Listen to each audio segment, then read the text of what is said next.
বাংলাদেশের রাজনৈতিক মানচিত্রে আবারও বড়সড় পট পরিবর্তনের সম্ভাবনা চওড়া হচ্ছে। কারণ শেখ হাসিনা বঙ্গবন্ধু কন্যা তিনি নিজেই তার অফিসিয়াল পোস্ট এবং তিনি নিজেই একাধিক জায়গায় জানিয়েছেন তিনি এবছরেই দেশে ফিরতে চান, অর্থাৎ বাংলাদেশে ফিরতে চান। বাংলাদেশে তিনি যদি সত্যি ফিরে যান বা তার এই হুঁশিয়ারির পরেই বাংলাদেশের রাজনৈতিক মহলে যে পরিমাণ অস্থিরতা, দোলাচল, টানাপোড়েন এবং রাজনৈতিক সমীকরণ পরিবর্তন হওয়া শুরু হয়েছে তা যে আরও স্পষ্ট হবে তা বলার অপেক্ষা রাখে না।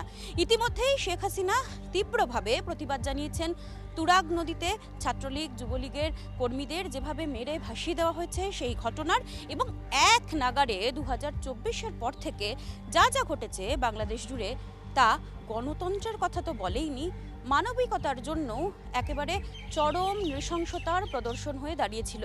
বাংলাদেশে যখন অন্তর্বর্তীকালীন সরকার ছিল, অর্থাৎ ডক্টর ইউনূসের সোকল সরকার, এনসিপি দলের যে ধরনের তাণ্ডব বাংলাদেশ জুড়ে চলেছিল, সেই তাণ্ডব, সেই বিশৃঙ্খলা এখনও কিন্তু এতটুকুও কম হয়নি। নিষিদ্ধ সংগঠন হিসেবেই রয়েছে আওয়ামী লীগের কার্যক্রম। ছাত্রলীগের একাধিক কর্মী সমর্থক তাদের ধরে ধরে গ্রেপ্তার করা হচ্ছে। বাদ যাচ্ছেন না সিনিয়র মুক্তিযোদ্ধারাও, বর্ষিয়ান মুক্তিযোদ্ধাদেরও যেভাবে কারাগারে মৃত্যু ঘটছে এবং যেভাবে তাদের ওপর নৃশংস অত্যাচার হচ্ছে তা মানবিকতার কোন পাঠ পড়ায় সে প্রশ্ন কিন্তু বিশ্বের দরবারে আজ স্পষ্ট। আর এরকম পরিস্থিতিতে যখন তারেক রহমানের সরকার তারা ক্ষমতায় রয়েছে, যখন বিরোধী রাজনৈতিক দলে বসে রয়েছেন এনসিপি সহযোগী জামাতরা, যারা অবশ্যই পাকিস্তানের পন্থী, পাকিস্তানের বন্ধু, সেই সময় শেখ হাসিনার এই হুঁশিয়ারি, সেই হুঁশিয়ারির পর তাদের কপালে যে চিন্তার ভাঁজ পড়েছে, তারা যে ভয়ে এই মুহূর্তে থরহরিকম্প, তা কিন্তু নিশ্চিতভাবেই বলা যায়। কারণ শেখ হাসিনা তিনি শুধু একটি নাম নন, তিনি গণতন্ত্র প্রতিষ্ঠা করতে বাংলাদেশে ফিরবেন। বাংলাদেশের মানুষ চাইছেন, সেই পোস্টও কিন্তু ইতিমধ্যেই ভাইরাল হতে শুরু করেছে।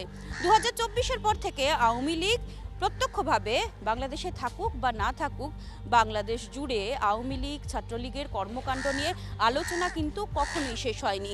তারা না থেকেও, নিষিদ্ধ থেকেও তারাই প্রবলভাবে রাজনীতির দণ্ডমুণ্ডের কর্তা বা নির্ণায়ক হয়েছিল। কারণ আওয়ামী লীগ ছাড়া বাংলাদেশে যে কোনো রকম কোনো আলোচনা সম্ভব নয় তা জলের মতো স্পষ্ট। আর এই রকম সময় শেখ হাসিনার এই বছরই প্রত্যাবর্তনের হুঁশিয়ারি, প্রত্যাবর্তনের ঘোষণা কর্মী সমর্থকদের তো চাঙ্গা করেছে বটেই। কারণ ইতিমধ্যেই প্রতিষ্ঠা দিবস, আওয়ামী লীগের যে প্রতিষ্ঠা দিবস, সেদিন থেকেই দেখা গিয়েছিল বা তার আগে থেকেও ঝটিকা মিছিল, একাধিক কর্মসূচি তাদের লক্ষ্য করা গিয়েছিল। এবার কি হবে?